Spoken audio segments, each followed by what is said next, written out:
We are the gluten-free baking company, and we have two sides to our organization. One side is a local San Diego-based bakery that serves gluten-free foods. The other side is a support system for people across the U.S. who would like to open up their own bakery that's gluten-free, and we teach you how to be a gluten-free culinary chef. A microenterprise is a small business that has a big outreach, and we're proud to reach as many people as we can with our school and many people locally in San Diego.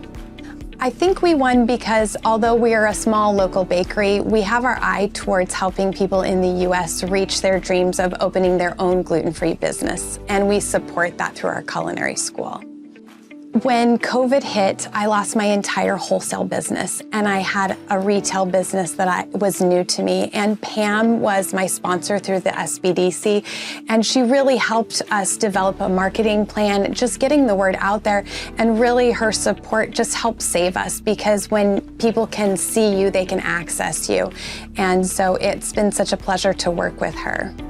It takes a lot of courage to be a small business owner, and there's so much that goes on behind the scenes, and I just want all the business owners in the room to know that you're seen and that you're heard, and that we all know what goes on back there. Keep at it and be proud of what you're doing.